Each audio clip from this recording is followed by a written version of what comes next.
미국 정부가 역차별받고 있는 종교인들을 보호하기 위한 특별팀을 마련합니다.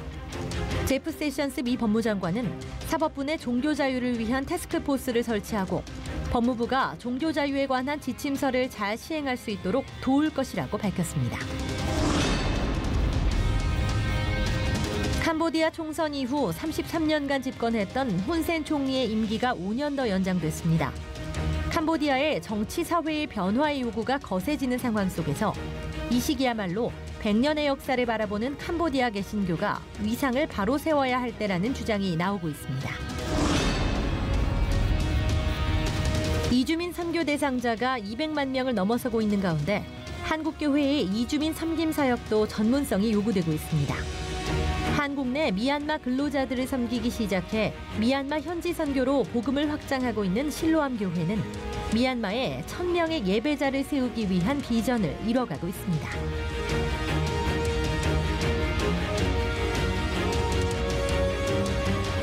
여러분 안녕하십니까? 역대급 폭염이 이어지는 가운데 시민들이 잠시나마 시원하게 쉬어가도록 무더위 쉼터를 마련한 교회가 있습니다. 교회가 지자체에서 추진하는 무더위 쉼터 사업에 적극 협력하면서 구청이 시작한 공식 무더위 쉼터가 된 건데요. 지역에서 꼭 필요로 하는 일을 함께 하는 것부터 다시 출발한다면 지역 주민들이 스스로 찾아오는 교회, 그리 먼 얘기만은 아닐 겁니다. 미국에서는 공공장소에서 동성애가 죄라고 말하거나 목회자가 신앙의 수호를 위해 동성결혼 주례를 거부하면 감옥에 가야 할 수도 있습니다. 트럼프 정부가 이처럼 역차별받고 있는 미국 내 종교인들을 보호하기 위한 특별팀을 신설하기로 했습니다. 김효정 기자가 보도합니다. 지난달 30일 종교의 자유 회담에서 제프 세션스 미국 법무부 장관은 법무부 내에 종교의 자유를 지키기 위한 TF를 창설한다고 발표했습니다. 제프 세션스 장관은 미국 내에서 이미 종교 자유의 전통에 도전하는 위험한 움직임들이 감지되고 있다며 이는 결코 사소한 문제가 아니며 맞서 싸워야 할 과제라고 언급했습니다. 트럼프 행정부의 종교 정책을 구현할 TF팀은 지난해 발표한 법무부 종교의 자유 지침서를 현장에 적용할 수 있도록 지휘하는 역할을 담당하게 됩니다. 10월 발표된 지침서에 따르면 개인사업체는 물론 연방기관에 종사하는 이들도 업무를 수행할 때 종교의 자유를 행사할 수 있도록 보장하고 있습니다. 미국에서는 소수자 인권을 위해 만들어진 법과 특권들로 인해 다수의 신앙인들이 종교적 신념에 반하는 행위를 하도록 강요받고 있다는 지적이 이어져 왔습니다. 동성애 커플들의 아이 입양을 거부했다는 이유로 입양기관이 강제로 폐쇄당하거나 동성 커플에게 등기 서류 발급을 거부한 등기소 직원이 구속되고 종교적 신념 때문에 동성 커플 결혼식 케이크 제작을 거부했다가 1일 2심에서 유죄 판결을 받았지만 7년의 소송 끝에 대법원에서 일부 승소 판결을 받은 사례도 있습니다.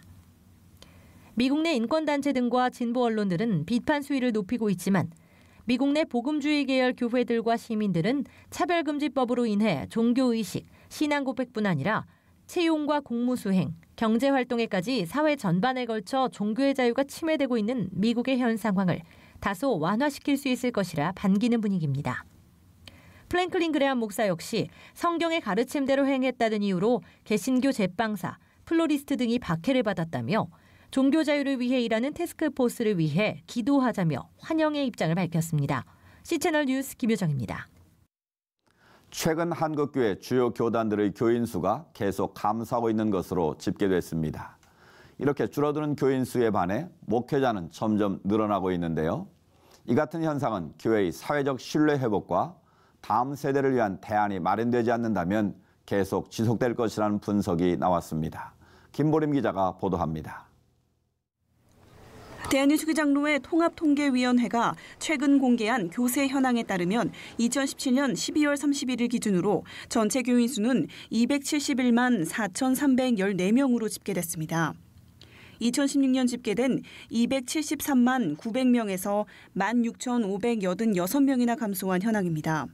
기독교에 대한 감리회도 2018년 성도 수가 크게 감소했습니다. 감리에 산하 12개 연애 통계표를 취합한 결과 교인 수가 지난 2017년 139만 4,492명에서 6만 314명에 감소한 133만 4,178명으로 나타났습니다. 기독에 대한 성결교회 역시 2015년 51만 500명이었던 교인이 2017년도에는 48만 8,771명으로 2년 사이 2만 1,700명이나 감소한 것으로 조사됐습니다. 이렇게 교인 수가 줄고 있는 상황에서 목회자들은 오히려 늘었습니다. 예장 통합이 추산한 결과 2016년도 목회자 수는 19,302명에서 2017년 19,832명으로 증가한 것으로 나타났습니다.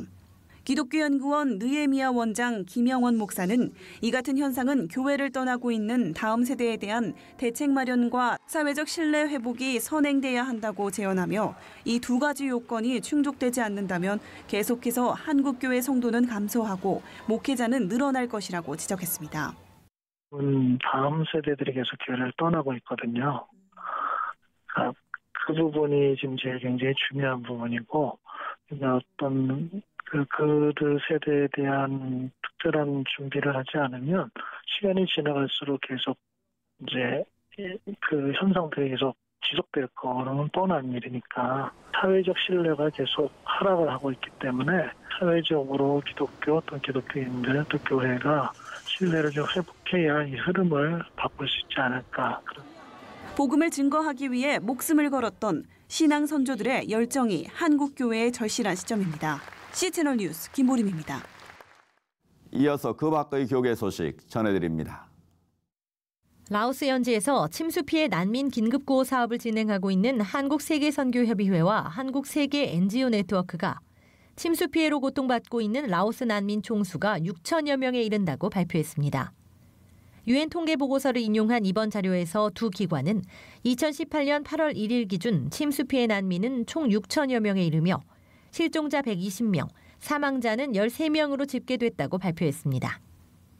라오스 아타프 지역에 있는 난민 캠프에는 WHO 등 유엔 기구와 함께 한국의 코이카 등의 NGO 등이 긴급 구호 활동을 벌이고 있으며 KWMA는 토사로 덮인 농토 복구 작업, 생활 필수 도구의 공급이 시급한 상황이라고 전했습니다.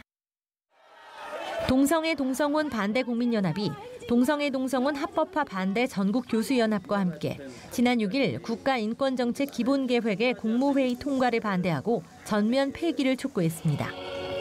이날 동방연이 청와대 분수대 앞에서 진행한 기자회견에서는 남성 목사 6명과 여성 목사 2명이 나프의 추진을 반대하며 삭발식을 거행했습니다. 전국 교계와 시민단체가 13개 지역에서 동시다발로 진행한 이번 기자회견에서는 나프의 불분명한 법적 근거와 수립 과정의 편향성, 용어 사용의 문제점 등을 지적하며 다음 세대의 윤리와 도덕, 가치관을 정부가 앞장서서 붕괴시키려고 한다고 규탄했습니다.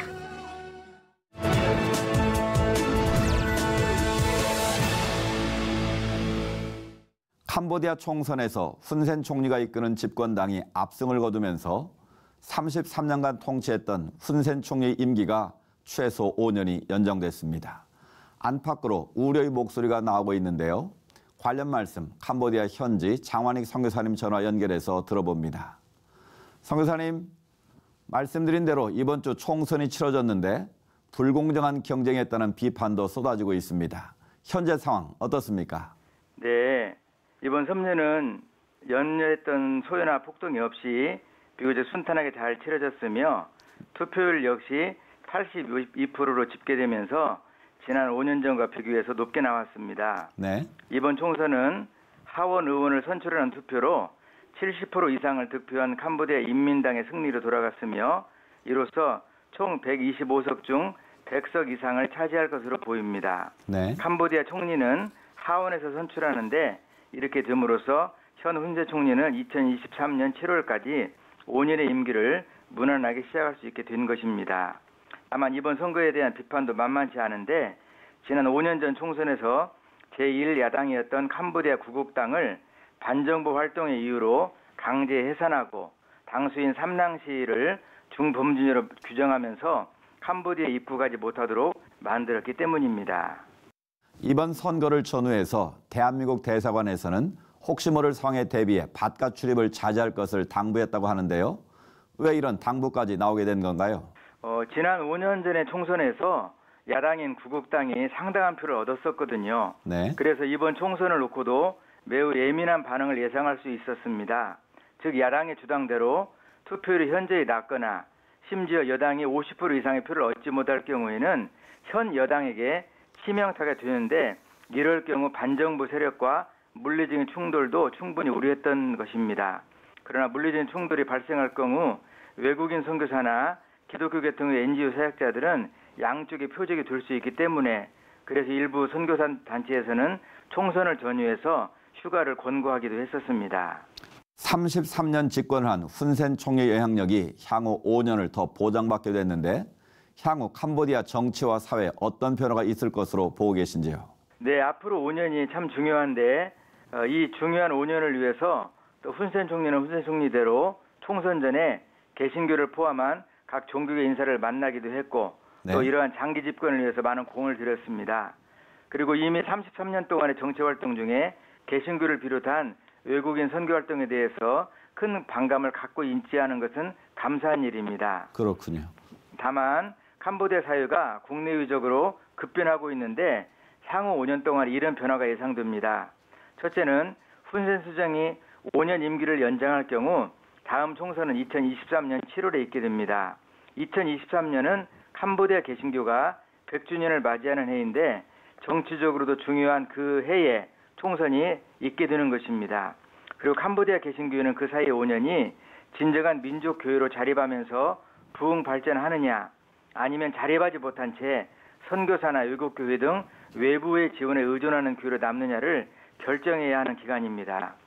또 하나 2023년은 캄보디아에 한국인 선교사가 입국한 지 만 30년 되는 해입니다. 네. 그렇기 때문에 캄보디아의 한인 선교 역사 역시 30년 동안의 사역에 대해 한국교회와 세계교회 앞에 바른 평가를 받아야 되는 시점이 되는 것입니다. 캄보디아의 정치 안정과 함께 복음이 온 크메르 민족에 전해지도록 기도를 부탁드립니다. 네, 급변하는 캄보디아 정치 사회 상황 속에서 교회가 건강하게 뿌리를 내려서 캄보디아 사회의 올바른 가치와 선한 영향력을 전해줄 수 있기를 저희도 함께 기도하겠습니다. 선교사님 오늘 말씀 감사합니다. 감사합니다.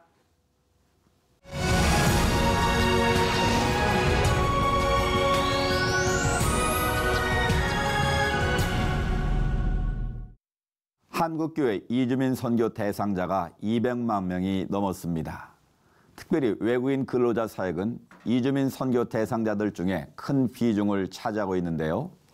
오늘 미션 하나님의 사람들에서는 우리나라에 들어와서 일을 하는 미얀마 근로자들을 위해 선교 사역에 헌신하고 계신 실로암 교회 이명재 목사님 모시고 말씀 나누겠습니다. 목사님 안녕하십니까? 네, 안녕하십니까? 반갑습니다. 네, 초대해 주셔서 감사합니다. 실로암 교회가 국내에 있는 미얀마인들을 위한 교회로 자리매김했다고 해도 과언이 아닐 것 같은데요. 네. 예, 먼저 실로암 교회 소개해 주시죠. 실로암 교회는 1998년도 3월 8일에 미얀마 이주민 선교를 위해서 창립된 교회입니다. 시작부터가. 네, 그렇습니다. 특별히 실로암 교회는 한국인과 미얀마인들이 하나의 공동체를 이루는 그런 교회로 지금까지 성장하고 선교에 이렇게 집중하는 그런 교회입니다. 네, 그러니까 교회 시작부터 미얀마인들을 대상으로 이제 교회가 된 것 같은데, 네네. 거기에는 특별한 계기가 있으실 것 같은데요. 제가 1993년도 이제 아세아 연합신학대학원에서 공부를 하게 될 때에 미얀마에서 공부를 하러 오신 그 파우 목사님을 이렇게 만나게 되면서 미얀마 사람들과 이렇게 연관을 갖게 되고 그러면서 이 사역에 또한 하나님의 부르심이 있어서 시작이 되어졌습니다. 네. 목사님 사실 우리나라에 미얀마 분들이 그렇게 많다는 것을 대부분 모르고 계신데요. 네네. 그 목사님 신학교에서 만난 그 한 분의 만남이 목사님의 사역의 방향을 결정하신 것 같은데 어떻습니까? 그 당시 이제 파우 목사님이 이렇게 공부를 한국에서 하고 계셨는데 이제 미얀마에 대해서 저도 처음 접하게 되고 그런 좀 찾아보니까는 미얀마가 참 어렵고 힘든 나라더라고요. 그래서 이제 그분을 제가 개인적으로 좀 돕기 시작했어요. 책값도 도와드리고 이렇게 하면서 이분이 어느 날 한 공장을 이렇게 이제 저한테 가보자고 요청하셔서 그래서 공장을 가게 됐는데 그때가 이제 1월 달 너무나 추운 겨울이었어요. 기숙사에 이렇게 들어가 보니까는 바닥인데 너무 차가운 거예요. 네. 그런데 거기서 사람이 자고 있는 거예요. 저는 이제 그때 너무 깜짝 놀랐어요. 충격을 받았죠. 어떻게 사람이 이런 곳에서 이렇게 잠을 잘 수가 있는가? 이 사람들이 도대체 누구인가? 그러면서 제 마음을 그때부터 이제 하나님께서 이끄시기 시작한 것 같았습니다. 네. 오랫동안 국내에 있는 미얀마인들을 위한 사역을 해오셨는데 네. 또 현지 미얀마에도 많이 가보셨을 것 같아요. 제가 지금까지 이제 미얀마에 이렇게 사역을 하고 개척을 하면서 한 20여 차례 이상 이렇게 미얀마를 다녀왔습니다. 가면서 이제 미얀마의 변화와 그다음에 이제 국내에서 거주하면서 이제 또 저희 교회를 통해서 예수님을 영접하고 또 꿈을 갖고 비전을 가지고 돌아간 우리 형제들이 어떻게 살고 있는지 가서 만나고 또 격려해주고 또 우리가 꿈과 비전도 함께 나누고 특별히 이제 제가 이렇게 방문하는 목적은 여기 들어와 있는 형제들은 또 예수님을 만나고 또 영접을 하지만은 그곳에 이제 부모님들은 여전히 불교 신앙을 갖고 있기 때문에 또 제가 이제 가정들을 방문하면서 그렇게 이제 부모님들에게 복음을 이렇게 전하는 계기를 갖고 있습니다. 네. 그러니까 목사님은 미얀마 현지도 다녀오시고 또 국내에 있는 미얀마인들을 돕기 위한 가교 역할을 지금 잘하고 계신 것 같은데요. 네. 한국에서는 미얀마인들을 섬기는 교회로 거의 유일하시다면서요. 예, 이제 저희가 좀 전에 말씀드린 것처럼 한국인과 미얀마 사람들이 하나의 공동체를 이뤄서 주님을 섬기고 하는 교회는 아마 유일할 것 같습니다. 이제 외국인들이 모이는 교회는 이렇게 많아요. 외국인끼리. 그럼 외국인끼리 이렇게 모여서 신앙이 성장하고 또 성숙하기까지는 좀 많은 시간이 걸릴 거예요. 그런데 이제 한국인들이 같이 있으면서 좋은 멘토의 역할을 해주고 그리고 좋은 모델의 역할을 해주기 때문에 또 외국인들이 또 빨리 이렇게 배울 수 있는 그런 장점이 있습니다. 네. 사실 미얀마는 거의 불교 국가 아니겠습니까? 네네네. 이제 한국에 와서 처음 복음을 접하는 분들이 대부분일 것 같은데 어떤 그 과정에 있었던 변화되거나 그 회심의 과정도 경험하셨을 것 같은데요. 불교가 뭐 강한 나라니까 미얀마 우리 사람들은 자신들을 킹덤 오브 부디즘이라고 이렇게 부릅니다. 예, 그 정도로 자부심을 갖고 있기 때문에 한국에 와도 이렇게 복음을 접하는 것이 쉽지가 않습니다. 그래서 이제 저는 이렇게 사역하면서 제가 이제 하나의 모토를 가지고 있습니다. 그것은 뭐냐면은 감동받을 때까지 사랑하라. 그래서 이제 끊임없이 그리스도의 사랑을 주다 보면은 어느 시점에서 마음의 문을 열게 되고 그 형제들이 이제 우리를 신뢰하게 되고 공동체를 신뢰하게 되고 그다음에 이제 목사를 신뢰하게 될 때에 비로소 이제 복음이 이렇게 들어갑니다. 시간이 지날수록 우리나라에서 이주민 선교가 굉장히 중요해 보이는데요. 지금까지 한국 교회가 해외 선교에 많이 집중을 했는데 국내에 있는 약 200만 명의 그 외국인들을 향한 그 선교도 필요할 것 같아 보이거든요. 지금까지 목사님 그 일선에서 잘 해오셨는데 그분들을 제자로 삼아서 다시 고국으로 돌아갔을 때 그곳에서 또 하나님의 선교사 역할을 감당하는 거 중요해 보이는데 어떻게 보시는지요? 제가 이제 이 사역을 하면서 두 가지를 느꼈습니다. 그것은 뭐냐면 사도행전 10장에서 하나님께서 고넬료를 복음이 있는 예수 그리스도가 계신 그 유대 땅으로 이렇게 보내시는 것을 발견하게 됐습니다. 그리고 이제 13장에 가면은 복음이 없는 곳으로 또 이제 선교사를 파송하는 두 가지. 그래서 저는 이렇게 생각할 때에 이제 두 가지가 다 필요한데 저희 교회는 이제 복음이 있는 곳으로 우리 미얀마 사람들을 하나님께서 보내셨구나. 네. 복음을 더 빨리 들으라고. 그래서 저는 이제 그런 측면에서 생각하면서 이 이주민 선교가 한국이 이제 그야말로 지금 한국 교회가 어떻게 보면은 좀 영적인 풍년을 이루고 네. 있는 상태인데요. 그래서 영적으로 빈곤한 미얀마 사람들이 복음이 없는 그 땅에서 복음이 가득 찬 한국 땅으로 하나님이 보내시는 중요한 의도와 뜻이 있다고 저는 그렇게 네. 생각을 하고 있습니다. 그럼 목사님 교회에서 훈련을 받고 미얀마에 돌아가서 네네. 사역을 하는 그런 사역자들도 있습니까? 지금까지 저희 교회에서는 12명의 집사들을 세워서 네. 미얀마로 파송을 했습니다. 이제 보낼 때는 저희가 이제 선교사님으로 이렇게 세워가지고 파송을 하는데요. 지금 현재 미얀마에 돌아가서 기도원을 세우고 또 유치원을 세우고 또 네. 초등학교를 세우고 또 제2의 우리 양곤실로함교회를 세우고 이러한 또 가정교회를 세워나가고 또 한글학교, 한국어 학당을 세워나가고 이러한 일들을 돌아간 우리 미얀마 집사들 형제들이 각처에서 네. 선교사님만큼 그렇게 사역을 펼쳐가고 있습니다. 예, 그런 좋은 선교 열매들이 맺어지고 있군요. 네, 예. 그럼 마지막으로 미얀마를 품고 기도하시면서 미얀마를 향한 선교의 비전이 더 구체적으로 커질 것 같은데 어떻습니까? 지금까지 해왔던 것처럼 저는 이제 우리 미얀마 사람 한 영혼을 정말 품고 사랑해주고 또 지금은 근로자로 있지만은 제가 항상 그들을 바라보는 시선은 근로자로 바라보지 말고 앞으로 하나님께서 쓰실 미래의 선교사다. 네. 이제 저는 그렇게 생각하고 교회도 그렇게 이제 형제들을 바라봐주고 있습니다. 이렇게 될 때 한 사람이 너무나도 존귀하게 보일 수밖에 없고요.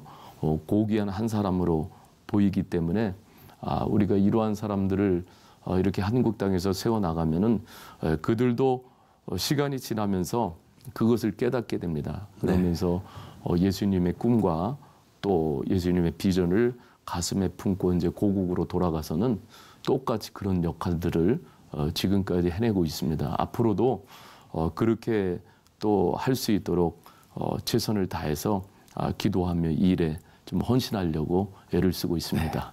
네. 목사님 말씀 가운데 킹덤 오브 부디즘, 불교의 네. 왕국이라는 표현을 쓰셨는데 네네. 그 목사님의 사역을 통해서 그 미얀마 땅에 하나님 나라가 확장되길 저희도 함께 기도하겠습니다. 목사님 오늘 말씀 감사합니다. 네, 감사합니다.